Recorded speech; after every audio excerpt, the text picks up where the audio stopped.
ओम वंदे गौ माता। मित्रों, ब्रह्मलीन संत श्री डोंगरे जी महाराज द्वारा रचित ग्रंथ श्रीमद् भागवत रहस्य का हम पठन कर रहे हैं। हम तृतीय स्कंध में प्रवेश कर चुके हैं। हमने अभी तक देखा कि किस प्रकार राजा परीक्षित ऋषि श्रृंगी के द्वारा श्रापित होते हैं और श्रापित अवस्था में उनका राजपाट, उनका अन्न जल सब कुछ छूट जाता है और वो बहुत ही व्याकुल हो जाते हैं। और ऐसी अवस्था में उनको सुखदेव जी मिलते हैं और सुखदेव जी वो अनेकों अनेक प्रश्न करते हैं। उन्हीं प्रश्नों की श्रृंखला में उत्तर जो चल रहे हैं उसमें विदुर जी का आख्यान आता है। विदुर जी किस प्रकार ईश्वर भक्ति करते हैं और किस प्रकार भगवान श्री कृष्ण उनके यहाँ बिना बुलाए उनका द्वार खटखटाते हैं और उनके चूल्हे पर रखी हुई भाजी का सेवन करते हैं और वो विदुर के घर का सूखी भाजी खाते हैं, लेकिन दुर्योधन के घर के पकवान नहीं खाते हैं। और उसके बाद दुर्योधन उनका अपमान करता है विदुर जी का और वो तीर्थाटन के लिए निकल पड़ते हैं। और उसके आगे हम आज की कथा करेंगे। श्री कृष्ण गोविंद हरे मुरारी, हे नाथ नारायण वासुदेवाय। जय श्री कृष्ण। मित्रों, आप जिनकी उपासना करते हैं उनका नाम कमेंट बॉक्स में कम से कम एक बार अवश्य लिखिए, क्योंकि ये भी ईश्वर भक्ति की एक सरल विधि है। चलिए आज का पाठ आरंभ करते हैं। उद्धव जी और विदुर जी की भेंट, कृष्ण लीला का वर्णन। किसी भी तरह जगत को भूल जाओ और प्रभु प्रेम में तन्मय हो जाओ, सभी साधनों का यही रहस्य है। विरह जब अतिशय तीव्र होता है तभी परमात्मा से मिलन होता है। प्रभु उस समय प्रभास में थे।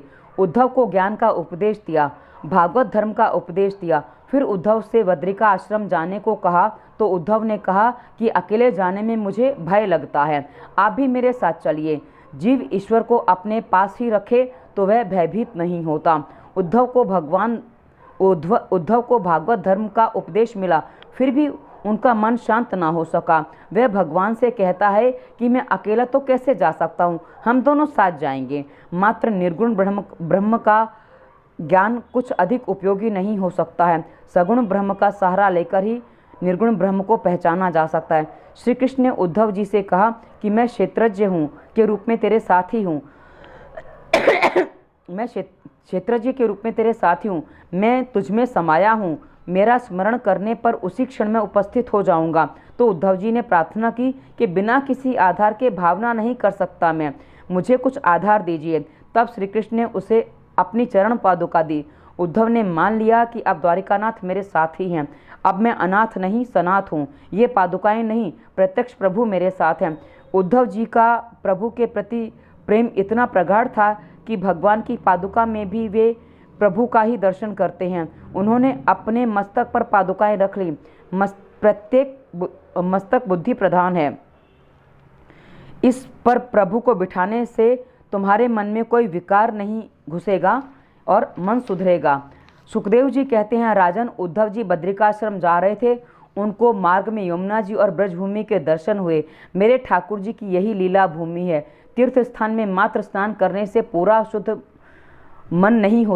मन शुद्ध नहीं होता। वहाँ बसे हुए किसी भजनानंदी भक्त का सत्संग करने से मन और अधिक शुद्ध होता है। उद्धव जी ने विचार किया कि यहाँ पर कुछ दिन रहूँगा और किसी संत का, किसी वैष्णव का सत्संग करूँगा। ये निश्चय करते हैं कि कोई प्रभु का लाडला वैष्णव मिलेगा तभी मैं बोलूँगा, अन्यथा मौन रहूँगा। वृंदावन में अनेक साधु आज भी राधा कृष्ण की गुप्त लीलाओं का दर्शन करते फिरते हैं। यमुना किनारे रमण रेती में विदुर जी बैठे थे। दूर से उद्धव जी ने उन्हें देखकर सोचा कि लगता है ये कोई वैष्णव बैठा हुआ है और उनका हृदय कृष्ण प्रेम से भरा हुआ है।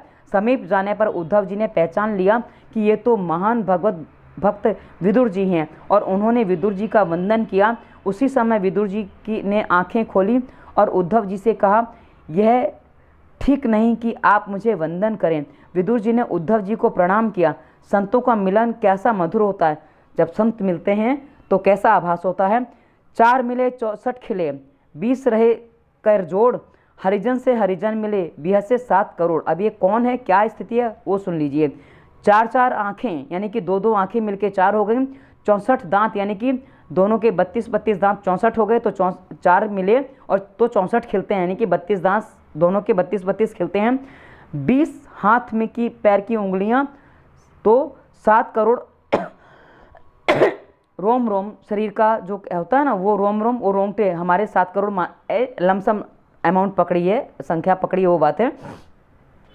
हरिजन का अर्थ है हरि के लाडले। विदुर जी और उद्धव जी का दिव्य सत्संग हुआ।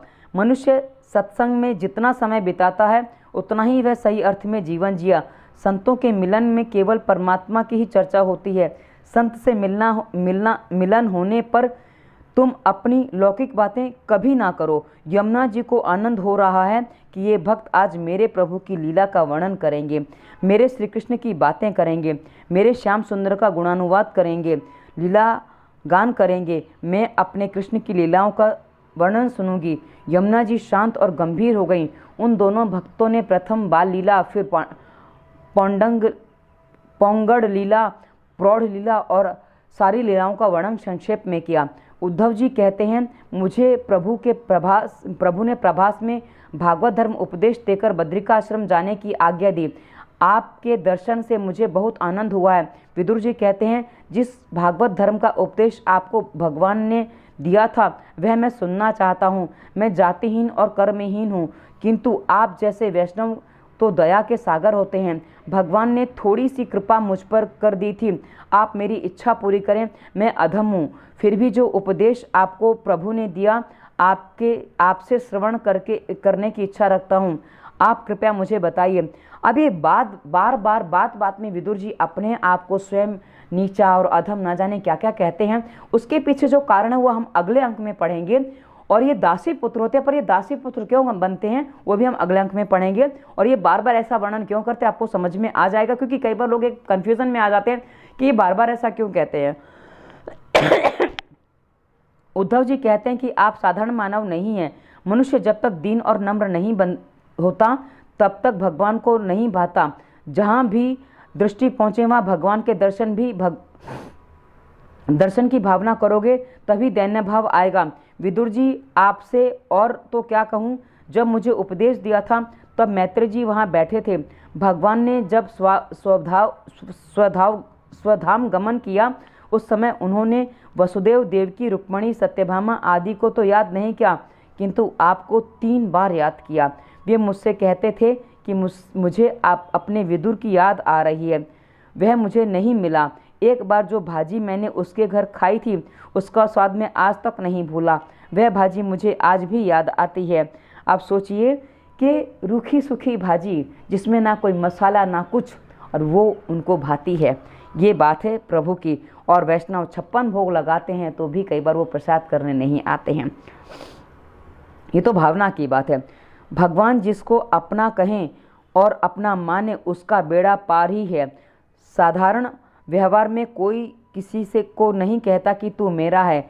जीव मंदिर में जाकर भगवान से कहता कि मैं तेरा हूँ, और घर लौटकर अपनी पत्नी से कहता है कि मैं तेरा हूँ। तो भाई ये गड़बड़ होती है। मंदिर में जो भगवान का था वह घर में आने पर किसी और का हो गया, इसलिए भगवान ना प्रसन्न होते हैं और ना तो कहते हैं कि तू मेरा है। मंदिर में जो भगवान का था वह घर लौटने पर यह भूल गया कि वह किसका है। भगवान को वैसे तो कई मनुष्य कहते हैं कि हम आपके हैं, किंतु ऐसा कोई नहीं कहता कि मैं केवल आपका ही हूँ, आप अन्य किसी का नहीं हूँ। कृष्ण त्वास्मि न चास्मि परस्य, मैं केवल आपका हूँ। कृष्ण मैं तुम्हारा हूँ, किसी और का नहीं हूँ।